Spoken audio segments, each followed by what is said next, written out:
ایک نوجوان نے اپنے باپ کو رات کہہ دیا کہ ابا مجھے صبح لیپ ٹاپ چاہیے بس. اس نے کہا ابا مجھے صبح لیپ ٹاپ چاہیے. ابا نے کہا کہ ٹھیک ہے بیٹا میں کوشش کرتا ہوں. ایک دن گزرا, 2 دن گزرے, 3-4 دن گزر گئے, لیکن اسے جب لیپ ٹاپ نہیں نظر آیا, اس نے ایک رات سوچا کہ کیوں نہ صبح صبح ایسا کرتا ہوں, میں گھر چھوڑ دیتا ہوں, دیکھتا ہوں کہ ان کے دل میں میری کتنی اہمیت ہے. صبح صبح تھا اور ابا کے جوتے اور ابا کا ایک لمبا سا کوٹ. میں نے کہا چلو یہی اپنا سفر اختیار کرو. ابا کا کوٹ پہنا اور ابا کے بڑے جوتے پہن کر میں گھر سے نکل گیا. اچانک مجھے احساس ہوا کہ ان جوتوں کے اندر سے ایک کیل تھی جو میری ایڑی میں چبھ رہی تھی. جب میں نے جوتا اتار کے دیکھا تو میرا پاؤں زخمی ہو چکا تھا اور وہ کیل مسلسل میرے پاؤں پر چوٹ مار رہی تھی جس سے خون رس رہا تھا. مجھے احساس ہوا کہ یہ جوتا تو باحزن عرصے سے پہن رہے ہیں, آج میں نے صرف تھوڑی دیر کے لیے پہنا ہے. تو مجھے احساس ہوا کہ اس جوتے میں سفر کتنا تنگ ہے اور میرا باپ 5 سال سے اس جوتے کو پہن کر زندگی بسر کر رہا.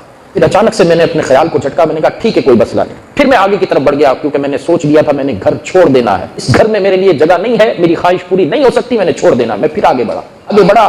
سردی تھی, والد کے کوٹ کی دونوں جیبوں میں ہاتھ ڈالے تو کچھ کاغذ سے محسوس ہوئے. میں نے کاغذ نکالے تو میں نے کہا دیکھا تو ایک کاغذ کے اوپر لکھا تھا کہ فلاں کے 5,000 روپے قرض دینے ہیں, فلاں کے 1,500 روپے قرض دینے ہیں, فلاں کے اتنے قرض دینے ہیں. میں نے کہا ابا تو اتنا قرض چڑھا کر بیٹھے ہوئے. لیکن پھر دوسرے ہی لمحے میرے ذہن میں خیال آیا کہ یہ اتنا قرض چڑھایا ہے ابا نے, لیکن اپنے اوپر تو کبھی کوئی خرچ نہیں کیا. لباس بھی انتہائی سادہ سا پہنتے ہیں, جوتے پھٹے ہوئے پہنتے ہیں, کوٹ نہ جانے کتنا عرصہ گزر گیا, ہم نے بچپن سے ابا کا یہی کوٹ دیکھ رہے ہیں. یہ پیسے جاتے کہاں ہیں؟ پھر اس نے کہا کہ میں نے دوسری جیب میں ہاتھ ڈالا, دوسری جیب میں ایک اور پرچی نکلی, اس کے اوپر لکھا ہوا تھا 3,000 کی اپنی سائیکل فروخت کی, 1500 کی اپنی گھڑی فروخت کی, بچے کے لیے 4,500 روپے لیپ ٹاپ کے لیے جمع کر چکا ہوں. اس نے جب یہ چیز دیکھی تو کہنے لگا کہ میری آنکھوں میں آنسو آ گئے کہ میرے باپ کے پاس کل 2 ہی چیزیں تھی.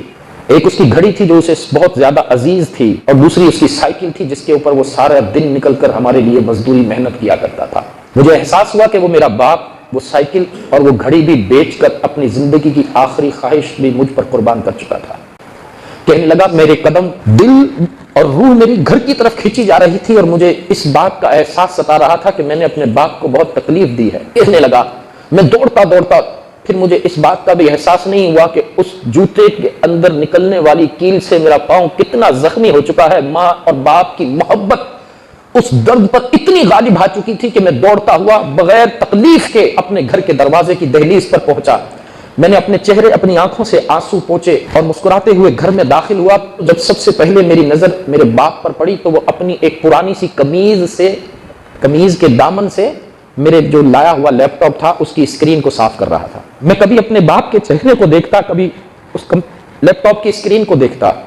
کہنے لگا اور میں بھاگ کر اپنے باپ کے قدموں کو پکڑ لیا اور میں نے کہا کہ ابا مجھے لیپ ٹاپ نہیں چاہیے, مجھے آپ چاہیے. اور نہ جانے کتنی مرتبہ زندگی میں نے آپ کو تکلیفیں دی. مجھے آج احساس ہوا کہ ان جوتوں میں سفر کرنا چند قدم اتنا مشکل ہے اور آپ نے اتنی زندگی گزار دی ان جوتوں میں.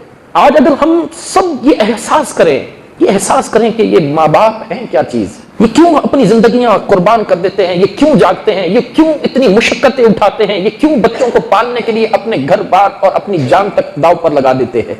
ایک چھوٹے سے بچے کی انگلی سے نکلنے والا ہلکا سا خون بھی باپ کی آنکھوں میں خون اتار دیتا ہے. کس نے میرے بچے کو للکارا, کس نے میرے بچے کو مارا.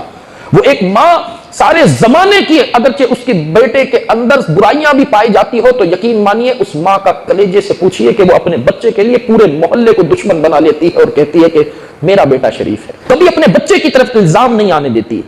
ہم احساس کریں ان والدین کا کہ ان والدین یہ اللہ کی کتنی بڑی نعمت ہے, خدا کی قسم کتنی بڑی نعمت ہے. جن کے والدین نہیں ہیں صرف ان سے جا کر ایک مرتبہ پوچھئے تو صحیح کہ کبھی وہ اکیلے ہوتے ہیں تو ان کا درد بانٹنے والا کوئی نہیں ہوتا.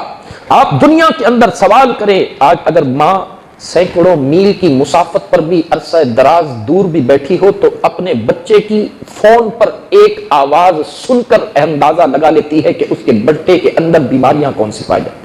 اگر بچہ بیرون ملک ہو تو بیوی کو کال کرتا ہے تو بیوی کہتی ہے کہ بھائی مجھے الگ ہونا ہے, مجھے یہ چاہیے. ایک نہ ختم ہونے والی لمبی فہرست وہ شوہر کے سامنے رکھ دیتی ہے.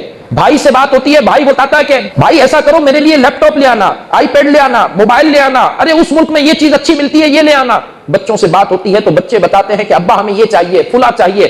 پھر سب سے آخر میں ماں سے باپ سے بات ہوتی ہے آپ کو کیا چاہیے, تو ماں یہ نہیں کہتی کہ بیٹا کپڑے پرانے ہو گئے, ماں یہ نہیں کہتی کہ دنیا کی فلاں آسائش میرے پاس نہیں ہے, ماں یہ نہیں کہتی کہ مجھے اتنا ستایا یا تنگ کیا گیا ہے. ماں یہ کہتی ہے کہ بیٹا تیری آواز سن کر لگ رہا ہے کہ تو بیمار رہتا ہے اور کھانا پینا چھوڑ دیا، تیری آواز کمزور ہو گئی ہے۔ اتنی مسافت پر اگر ماں کو کال پر کوئی چیز سمجھ آتی ہے تو اپنے بیٹے کی صحت، بیوی صحت سے نہیں بات کرتی، اولاد صحت کے بارے میں نہیں پوچھتی، اگر پوچھتی ہے تو وہ ماں ہے جو اس بچے سے پوچھتی ہے کہ بیٹا بتا